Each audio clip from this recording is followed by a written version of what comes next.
Week 4. Not as kind as weeks 1 through 3, but it's okay. It happens. Sometimes you just can't, you don't want to go undefeated, and it's okay.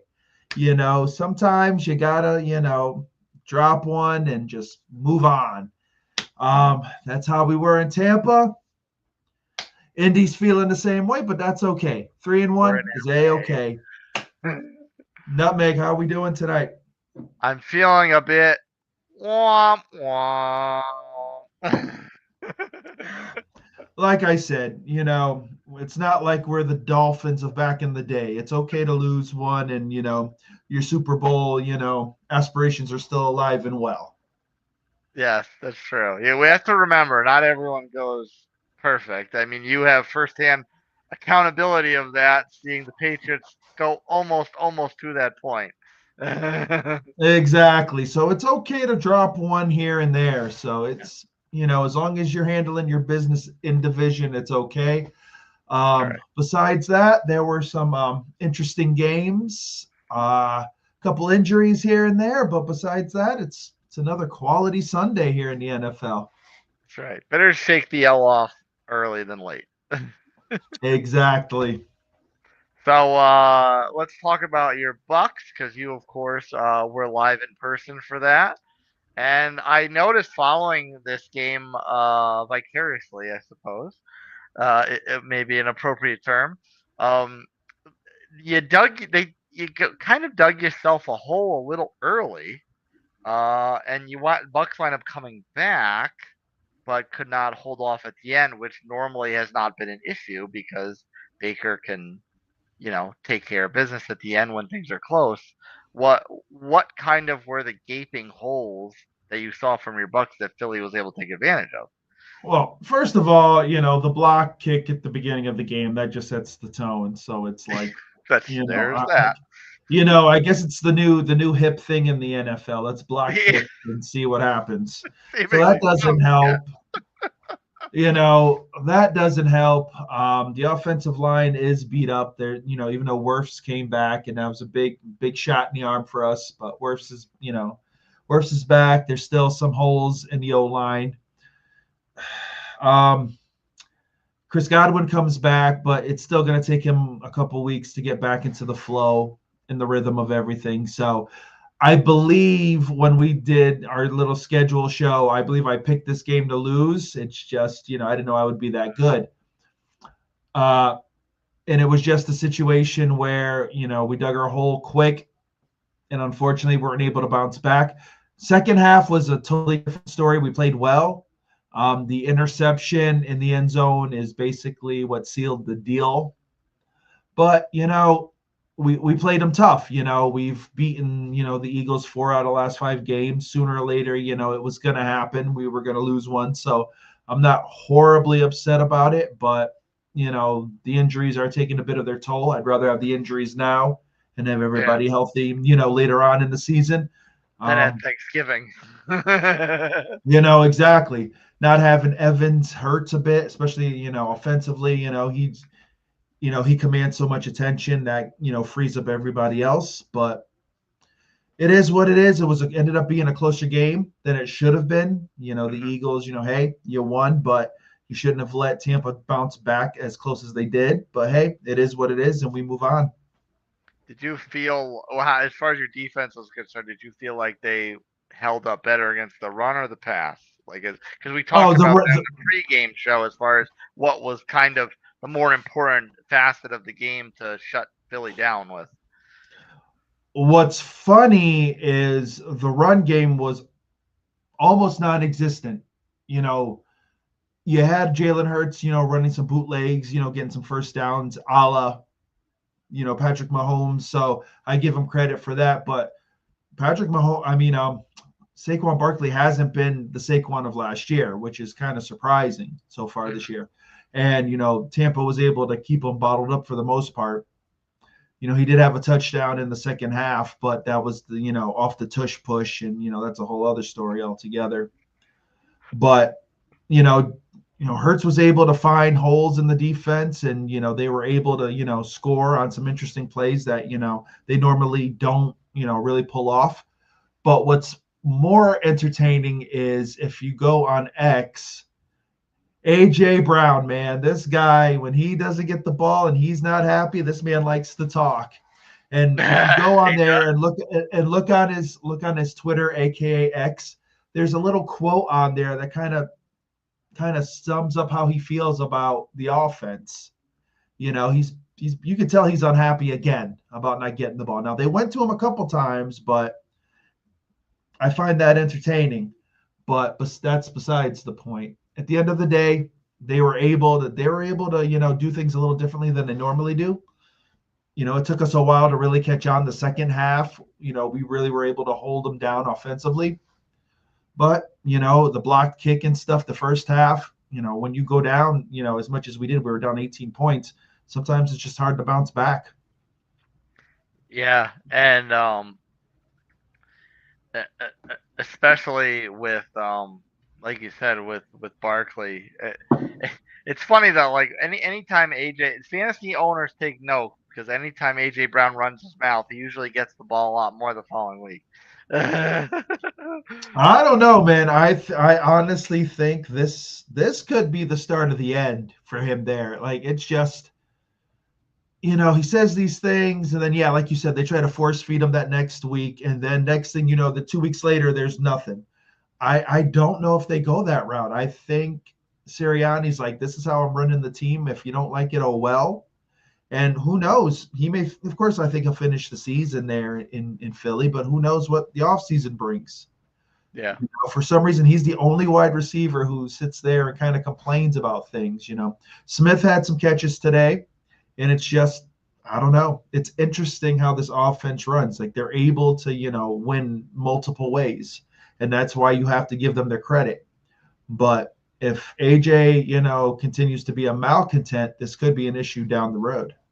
They're slowly turning into the Patriots team of yesteryear in today's sense, where you don't expect a dominant game necessarily from any one particular Eagle, but somehow they seem to come out, even if like 4 to 5 different players all have quote unquote mediocre type of performances, but 4 to 5 mediocre type of performances added up equals enough to lift the team to victory.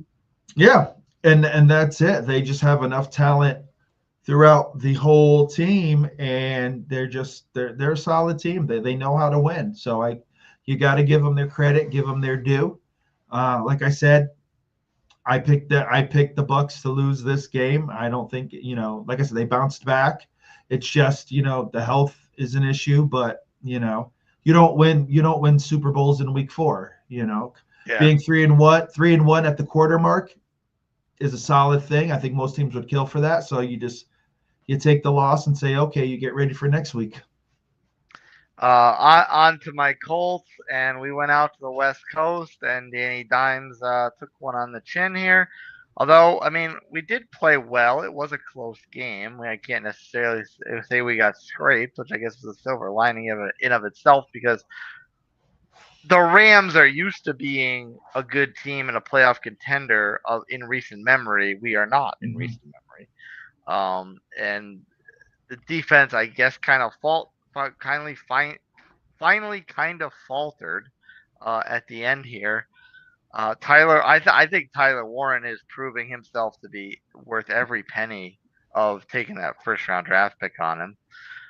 Taylor was kind of bottled up here, so I guess that's kind of the rub with beating the Colts right now. You just shut down Taylor, which means I guess that's all the more pressure on Indiana Jones / Danny Dimes, the artist formerly known as Danny Dimes.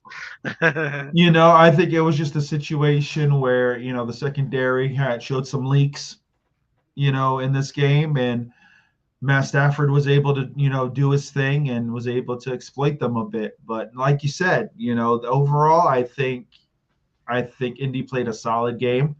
Got to tighten up some things in the secondary. But, they put points up. It wasn't like they got shut out. It wasn't, like they couldn't put points up. It's just they couldn't. The Rams are a team that if they get in a good rhythm, like they're going to score points. And especially with the addition of, Devontae Adams, it helps them a lot. So overall, Yeah, it's a tough pill to swallow, but I think if they can tighten up the secondary, they'll be okay. I'm always so surprised, like when the secondary doesn't perform, because to me the weak link on the Colts defense is the pass rush. We have no pass rushers. So, I mean, I know those two facets of a defense are kind of linked. That you can Yeah. survive with a less than stellar secondary if your pass rush is elite, and likewise, it makes it easier on the pass rush if the secondary can hold up. But to me, that's always kind of a little bit of that's a little bit of a surprise to me when the secondary is kind of primary to the failures compared to the pass rush. Yeah, for me, I think the pass rush is key because at that point, if your pass rush is at least a solid component, your secondary is gonna be able to perform better. So it's one of those things, and a lot of teams go through it. You might not have that one guy who can really open up the pass rush for you, and then your secondary has it doesn't, after a while, those guys get tired back there. Next thing you know, a guy breaks free, and next thing you know, some guy's throwing a 50, 60-yard bomb because some guy broke coverage. So yeah, the the pass rush is key, and I think it's at some point definitely I think the Colts are gonna maybe they can find somebody, maybe someone gets cut, maybe through trade, upgraded a little bit. Because if especially a guy like Matt Stafford, if he gets the time to sit back there, he will pick you apart. I've only been screaming at every draft night for the last 4 years. Please take a pass rusher. Please take a pass rusher, and they just are insistent on not doing it. And this is such foreign territory to me for the Colts not to have elite. I mean, we finally got a decent quarterback, but that hasn't been the case in the last few years. And it's such foreign territory for me to have a period of time where quarterback play and pass rush are not at an elite level. It's I it's don't I get understand. it's just GM philosophy, I guess, is what it comes down to. If he values offense more than pass rush or defense, that's what you get. So you would hope at some point the GM says, you know what, we really need to shore up that line because that's what's going to help put us over the edge. But it's all up to him at that point. So at this point, as your team is constituted, you're just going to have to hope that you're going to just make sure you put up points. That's what it's going to be. As we move into the hot topics of the week, I think we're going to have some fun here because we kind of teased this in the pregame show. You finally get to welcome a new tenant, the fraudulent penthouse. Oh, yes. So here we go. I have just dropped off the keys um, to the Baltimore Ravens. What a dang joke. I'm over it. I'm done with them. I have rode with this team in the AFC for the last 2 years, hoping and praying that they could get the job done. They're an absolute joke. I don't care what anybody says. Any Baltimore Ravens fan can hear me, and I don't care what you say. There is nothing you can tell me that can change my mind. Their defense is horrible. Really. All of a sudden, like you make Xavier Worthy is an all-pro. All of a sudden, all just literally running down the field, making Marlon Humphreys look like an old man. Like this is horrible. This team is horrible. Lamar's hurt, got a little hamstring injury, so who knows what this is going to be. This team is a joke. It's an absolute joke. And if management can't figure out that it's time for a new voice, then you know what, whatever. But I'll tell you this, if Lamar is out more than 2 or 3 weeks, this team is done. This team is done. There's no way that Cooper Rush is going to win games for them. Yeah, they kind of ended this game with a hamstring injury to Lamar Jackson, which is it's a funny injury because it's not necessarily the injury that ends a season, but it's also the type of injury that just lingers on and on and on throughout the season. So even if you don't miss time because of it, it's something that affects your play. From the Mike Evans School of Hamstring, man, I love. You tweak a hamstring, yeah, you're 3 to 6 weeks, depending on the severity of it. So if it's nothing too bad, you could see maybe 2 weeks. If it's a moderate one, he's 3 to 4 weeks. And do you think that, Cooper Rush is going to win it for you? No. Cooper Rush, it's just not happening. You'd been better off with Ben DiNucci. Oh, Ben, bring in Ben. Let's go. The man's out here working for freaking Fox Sports Radio or some nonsense. Exactly. Exactly. But yeah, Baltimore's a hot mess. Like literally, like I just don't get it. All of a sudden, the last 2 weeks, Derrick Henry can't hold on to the ball. He fumbles. They can't do anything offensively. This is bad. It really is. If they are 1-3 now? Yes. 1-3. Very bad looking 1-3. Right? So if you tell me the next, let's say Lamar's out 3 games. Let's say worst case, let's say 3 games. If Cooper can't at least get you to 2-1, I'm sorry, I think your season's done. I don't think you guys are that good to be able to hold anything because your defense is horrible. And we spoke about this in the off season as far as the games that meant most of these top tier AFC teams. It was the games pitted against each other. And here Baltimore is. They've lost to the Bills already. They've now lost to the Chiefs. So they are completely behind the 8 ball as far as stacking up against their contemporaries. Yeah, exactly. If they were looking to, sneak into the 1 seed, doesn't matter now that you've lost. And now everybody's saying, "Oh, the Chiefs are back. Here we go. The Chiefs are back. All right, let's pump the brakes a little bit." You beat a really bad Baltimore defense. Really bad. Like if they were to beat let's say the Eagles or something like that, okay, then I'll say okay, I'll give you guys some props. But no, that Baltimore defense is horrible. So I can't sit there and give them any credit, but Baltimore is basically just giving up the season. Like now you're going to have to win out, hopefully win your division. Right now, you may at best be the 3 seed. Mm-hmm. So it's going to be interesting how this plays out, but it also depends how long Lamar's out. If Lamar's out for any sustained period of time, their season's over. Yeah, the 3 seed is not that enviable. You could be playing the runner up to the AFC South. You could be playing whoever doesn't win the AFC West. Yeah. You could be. We'll get into the Steelers in a minute. You could be playing them. So I mean, there's not exactly a swath of cupcakes in that 6-7 area of the current playoff seedings. No, not at all. A good team could, for some reason, end up falling, like you said, 6-7, catch fire the last 3 or 4 weeks, and the next thing you know, that's who you're playing. So, yeah. Now Baltimore's got to figure it out quick. You mentioned, the Baltimore defense looked horrendous against the Chiefs offense, and we've had our numerous times dumping on the Chiefs offense. It's kind of weird to look at this Chiefs offense having so much success in this game against the Ravens. I'm like, this isn't the same Chiefs offense that we've watched for the past few weeks. Like all of a sudden, Isaiah Pacheco scores a touchdown. Where has he been for 4 weeks? Xavier Worthy comes back off an injury, and they're still using him like they used to as a gadget guy, not really going down the field. But he's still having a lot of success, and Travis Kelce's out there making catches like the Travis Kelce of old. So all of a sudden, I don't know whether it's fool's gold or just a product of a horrible Ravens defense, that the Chiefs offense all of a sudden now looks like the Chiefs offense that we've been used to seeing. They still got to prove it to me. So right now, I think it's fool's gold. I'm not sold on them yet. I'm not, Baltimore's defense is just putrid and horrible. So if they go on a run and can beat some legit contenders, then okay, then here we go. But it's not going to be easy.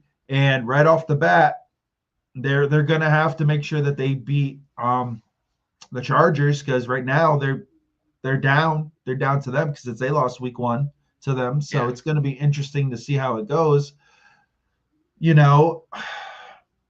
They did, like I said, they beat the Ravens. You got to give them their credit. But the Ravens defense is horrible. That offense, without Lamar is going to be a joke. So we'll see what happens. But yes, they get the keys, and they are living. They're Living. living. They are living in our penthouse, known as the fraudulent penthouse. Speaking of those Chargers, now I guess this is also a silver lining for the Chiefs, in addition to winning this week, of course, because the Chargers, you'd think they'd have some low-hanging fruit to play the Giants. Rookie quarterback's first start in his career. Jaxson Dart came out not too shabby. You Touchdown got to through the give him air, credit. touchdown on the ground. Well, he's going to have to do a lot more because it looks like Malik Neighbors is out with an ACL tear. Yes. So, Yeah. That's great, that they beat the Chargers, but was the price too much? Got to give Dart credit. Did his thing. Hey, maybe the Chargers kind of, sat there and said, kind of didn't take it too seriously. It is the Giants, let's be honest. No one really takes them seriously. So you give them all the credit in the world, but when you've got a guy like Neighbors out now, who does this team rely on now? Who does Dart throw to? Mm-hmm. Yeah, I mean, there's really not a whole lot in the passing game past Neighbors. If anything, you'd say the running game is a little bit more reliable there, between Tracy and Scatabo. And yeah, so like there's a little bit more reliability behind Dart than in front of him. But I mean, I don't know if you chalk this up to just the Chargers reverting back to the Chargers of years past, where they just struggle going to the East Coast, playing that early time slot. Uh, you just kind of like shrug that one off. Okay, it's a bad loss. It is what it is. It's a quarterback we have no tape on, other than a couple random fakes that they would stick him in for and pull Russ out of the game. If this could just be a fluke game. I'll give them the fluke game because I think they've played enough games where we can kind of forgive them. They're no longer the Chargers of old with all the talent and just bad coaching. So I'll give them the benefit of a doubt for this week. But if it happens again, like next week, then it's okay. Are you guys falling back into the same old, same old? But these things happen. There are times where teams will go in and they should beat a team, and for some reason they just can't. They just don't get it done, and it happens. So I'll give them a benefit of a doubt this week. Give the Giants credit. They did what they needed to do. Like I said, though, now they've got some issues figuring out how this offense is going to run now. But give the Giants their due. The one thing I won't give them the benefit of the doubt on is the fact that Ladd McConkey, a lot of expectation going into this season, and he has been virtually invisible thus far. And I don't know. At first, I'm like, okay, this is probably just a factor of Keenan Allen being back, and there's something like they kind of play the same position, so maybe it's just not enough ball to go around, and Quentin Johnston's had a little bit of a resurgence, so maybe it's just as simple as that. But I mean, this is a kid that had a lot of expectation and set up to be Herbert's kind of security blanket and potential big play, receiver over the middle, and he's been virtually non-existent in this offense. That's kind of a serious thing. I think teams know that the offense does run through him. Until the run game really takes center stage, I think teams in the beginning of the year said, you know what, McConkey's the guy. We stop him, and then this defense is going to struggle. This offense is going to struggle. So I think that's what teams are doing right now. Now, it's great that, you've got Keenan Allen back. It's a familiar face. He can still do some things, even though he's a little older. But I think you really need to work on getting that run game going consistently. And then at that point, Ladd's going to be able to do his thing, and these other guys are. But I don't think it's anything on Ladd's, part. I think it's the fact that teams understand that McConkey is extremely key cog in this offense, and if they can kind of keep him blanketed, they're going to have to force other guys to really get going. Yeah, because he's not necessarily your traditional game breaker type of receiver, but he can become a game breaker if you let him out in space.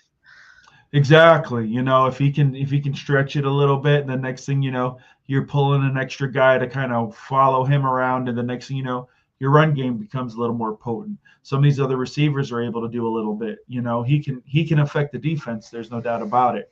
So I think it's just they're 3-1. You can't. I'm not going to knock them too bad right now. They're 3-1.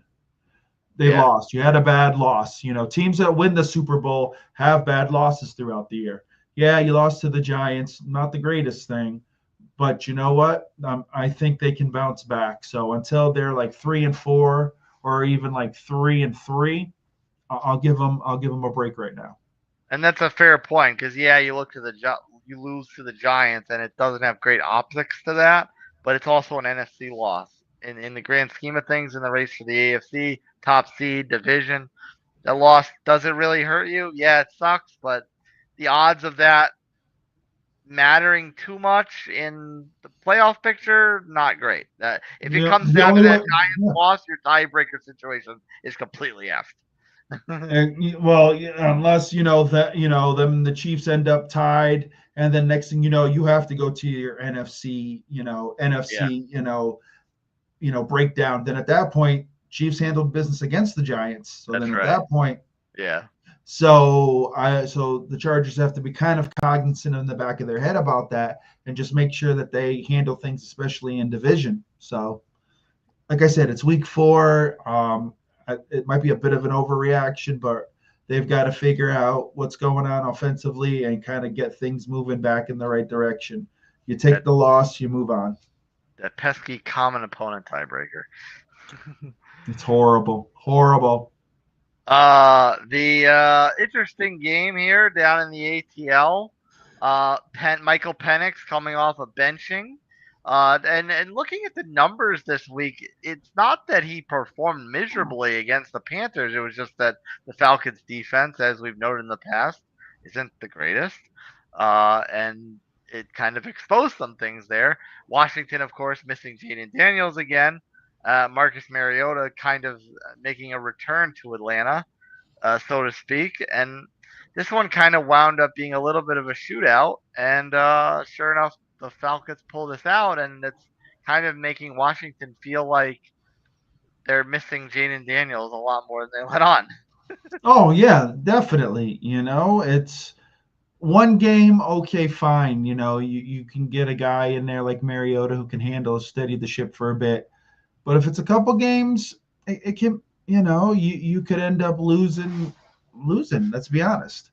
So I think they went in confident with Mariota, which they should. The guy's been a starter. The guy's been in the league. But I think Atlanta really was hard pressed to make sure that they played well and performed well, especially after last week. So they were able to do some things. I still don't like their defense. I think their defense is still a crazy liability. But this is like probably the first game of the season where like their offense really has been what it's supposed to be. So like that's great, hooray for them. But they need to be consistent. So we'll see what they do next week. And it's not a great upcoming slate for Washington. They go out to LA to play the Chargers. They're home to the Bears. They go to Dallas, which I mean usually that's the recipe for scoring 40 points a game. Then they go to Mm-hmm. Arrowhead, and then a second of a back-to-back primetime game hosting the Seahawks. So it's not like the competition gets any easier from here on out for Washington. So if Daniels isn't back, they really need to shore up some things because they're kind of that kind of eraser of your deficiencies isn't there. Oh yeah, definitely. He definitely is that guy who can sit there and cover up your problems. But like you said, if he's not back, then it's definitely gonna be a gauntlet. And their run game really isn't that great. They're still trying to figure that out. It's almost like running back by committee for the most part. So you'll see what happens, but they definitely need Daniels back at running the show. no disrespect to Mariota, but this offense is tailored to Daniels, and he needs to do his thing. So we'll see how it goes, but he needs to get back soon. This may be a silly question to ask you. But Yes. Michael Penix bouncing back from that benching, Kyle Pitts finally showing up, Drake London having a big game, Bijan Robinson looking like an All Pro. Is there any doubt in your head that the Falcons may cause you some drama going forward? ESPN has an article on this. It's called an overreaction, and that's what you're giving me right now. Um, as of right now, here's the deal, and I'm not trying to be cocky, arrogant in any way, shape, or form. They beat us twice last year and still could win the division. So, and everyone will sit there and say the NFC South is the worst division, blah blah blah. I don't want to hear it. As long as you win your division, you win your division. At that point, after that, all bets are off. Hey, they won a game. I'm happy for them, but they need to be more consistent, and he needs to do it against top tier talent. And Washington, for the most part, is, but there are holes in that team as well. Yeah. So, you're not, like I said, you faced Marcus Mariota. I think you somewhat pumped the brakes because people had Atlanta winning the division. They had them going deep in the playoffs. This was going to be a great team. All right, they won a game. Let's see what happens, down the road. But right now, I can't worry about the Falcons. We're 3-1. We just have to do what we need to do.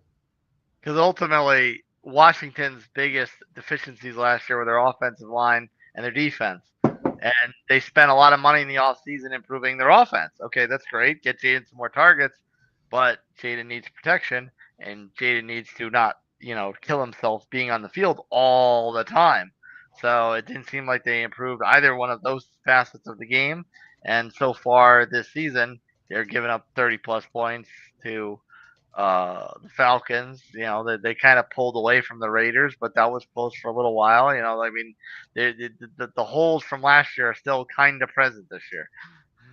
Oh, so you mean like the Bengals? Well, yes. Well, that's kind of our like principal trophy of not resolving your deficiencies. You know, Can't wait for that Monday night game, Bucks. Me, can I win? Cannot wait for this Monday night game against Bo Nix and the Broncos. Dude, I like literally. I've got a lot of other stuff I can watch. Like I like really like that's gonna be a mess. I respect Dan Quinn, but it's like he's trying to do too much with too less. Like this defense is kind of long in the tooth in certain spots. Bobby Wagner, give him all his respect, all his flowers, but you need some youth at that position and some other places. You need some playmakers. So we're gonna see what they do.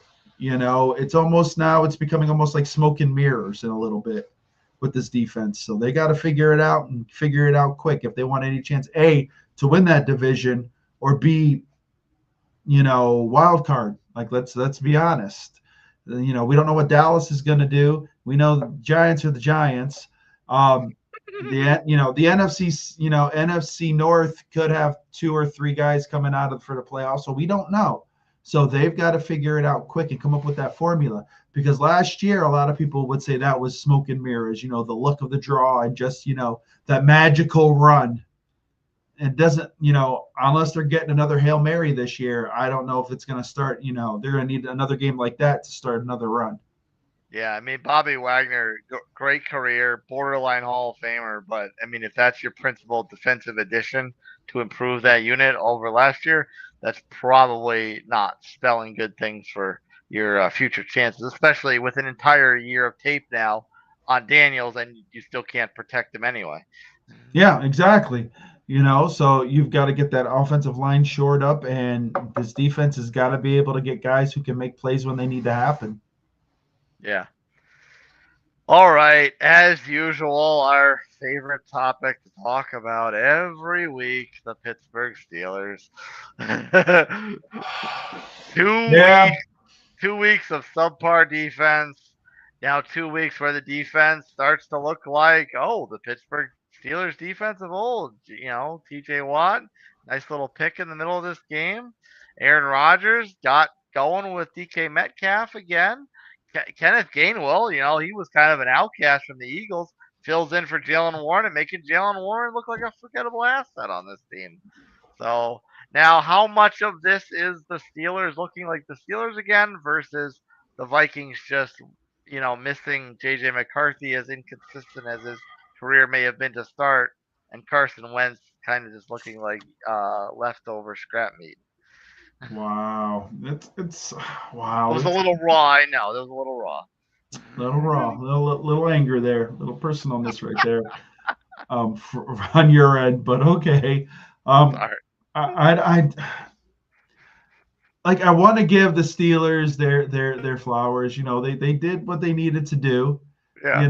But Minnesota, like, I'm sorry, I don't think Carson Wentz can really run your offense. Like, I just don't think it's gonna be that way, and it's gonna be ugly the night, till JJ comes back. The Steelers did what they were supposed to do. They beat down Carson Wentz. Okay, that's what you're supposed to do. Now everyone's gonna be like, "Oh, here we go, renegade. Let's whip them towels out. Steelers are coming back. They're gonna." A whole new swath of Steelers faithful in Ireland. Exactly. But the Steelers played solid. I give them that.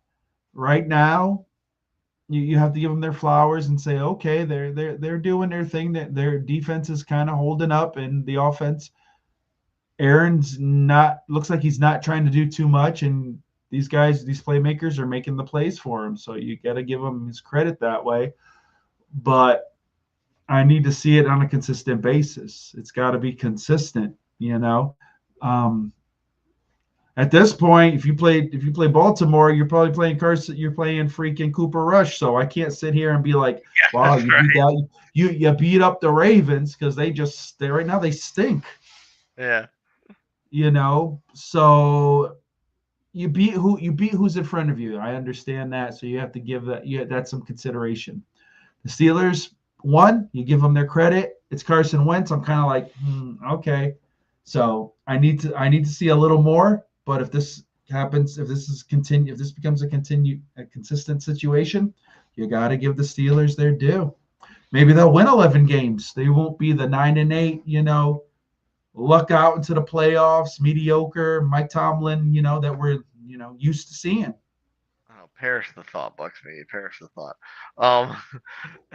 Is it a chink in the armor that Kevin O'Connell can't make this offense work with Carson Wentz? Because Carson Wentz was someone that should have won an MVP barring injury.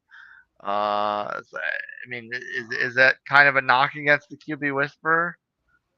No, I don't think so. Yes, Carson had that great year, but what about the rest? What about after that? Like what? Like a very efficient season when he was under center for us, but could never usually finish off close games. So it could have been a situation where at that point before he got hurt, yeah, he was great, but let's say he doesn't get hurt and just he kind of levels off.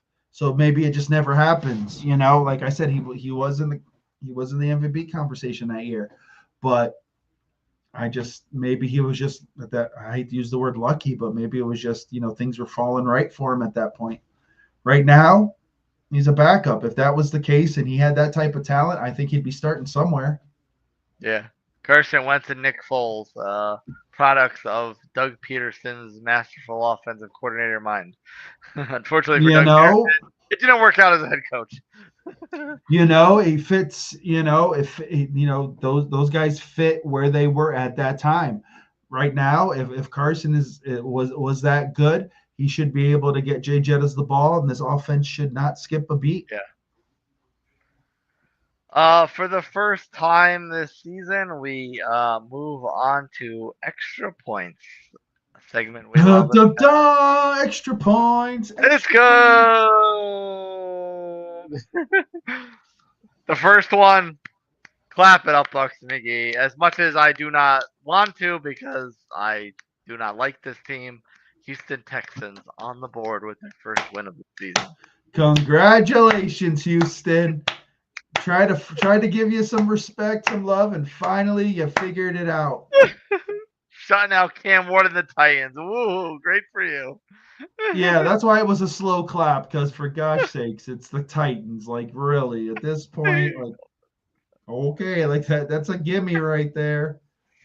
But yeah, hey, they were able to get a win on the board. Maybe this jumpstarts something. I don't know if it really does, because the Titans just can't figure it out. They're horrible, and I think they're kicking themselves for letting Mike Vrabel walk.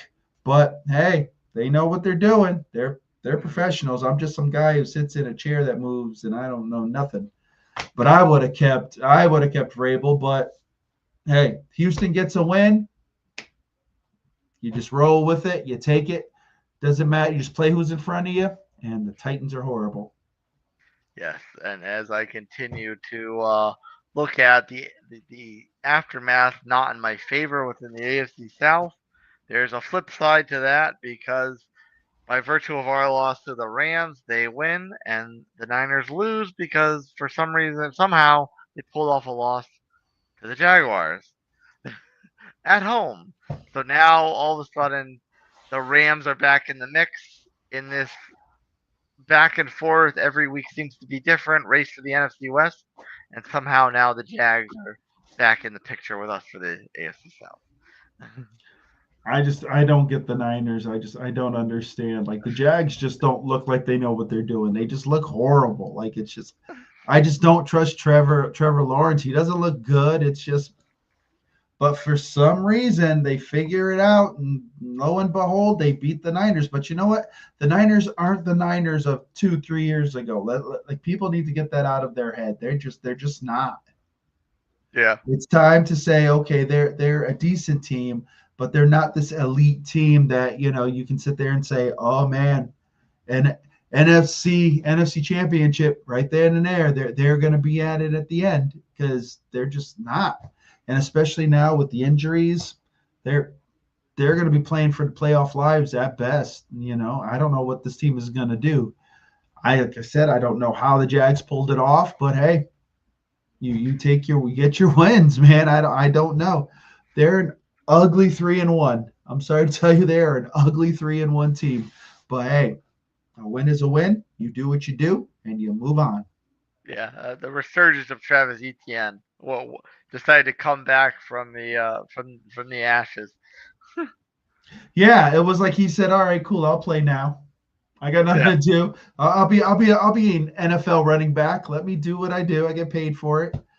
I, I don't know. Maybe it's a situation. Then in the next couple of weeks, they're just going to start clicking, and it's going to be some high-powered offense all of a sudden. But for right now, it just they figure out ways to win. It's not pretty, but they're winning. So you have to give them the credit.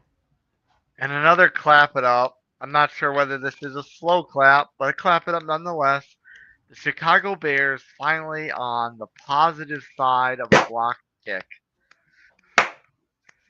Go ahead, Bears. Congratulations. And Sometimes it just withstanding happens. the hat trick day from Ashton Genty, 3 touchdowns from the impeccable Raiders rookie. The Bears maintain a survival here and pull themselves back to 500. Hey, like you said, sometimes things just have to happen in a game. That's just what it is. Like, there are just certain things that happen. You can't control them, but if they bounce your way, you take it and you move on.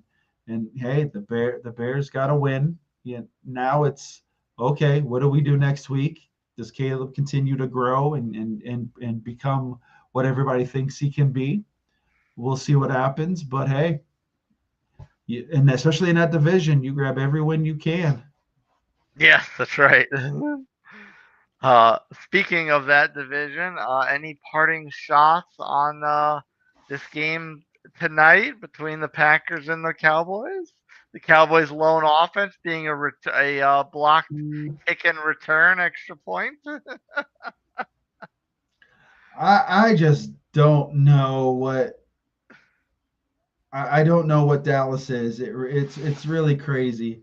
Right now, what it's like 13-2. It looks like Pickens caught a ball at the like goal line there.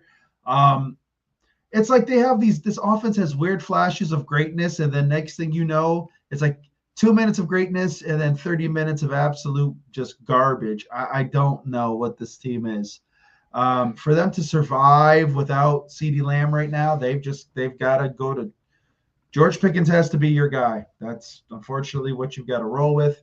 The run game, but I'll tell you this: if the Packers lose tonight, I'm gonna sit. The Ravens are gonna have a roommate. They very well may. Well, they're gonna have someone waiting at the door. But then I sit there and say, okay, there's all this talent, this Green Bay talent. Everyone's like, oh, Green Bay, they got Micah, they're ready to go. They could be an NFC Super Bowl contender. You're losing to Dallas. I'm sorry, Dallas isn't good. If you lose to Dallas, there's a problem because then you lost to Cleveland, and now you lose to Dallas. Yeah. So what's the problem? What's the situation there? Is it a mental thing or what's the deal? So it'll be interesting to see.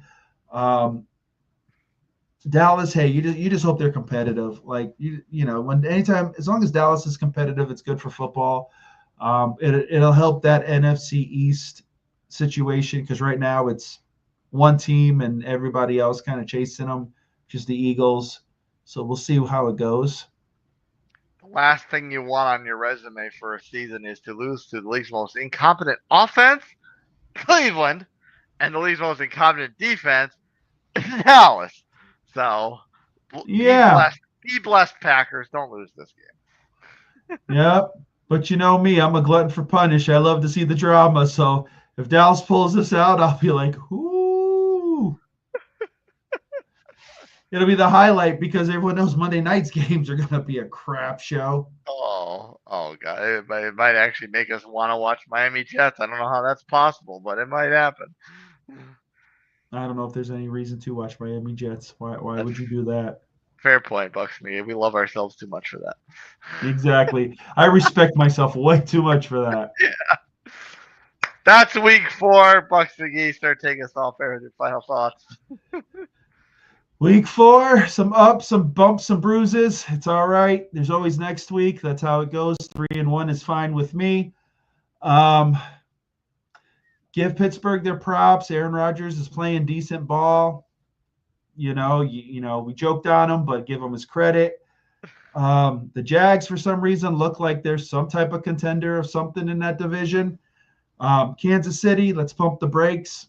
Let's see a couple more wins before we say they're back. Giants fans, I'm sorry, man. Neighbors down. Would it have happened if you kept Russ in? I don't know.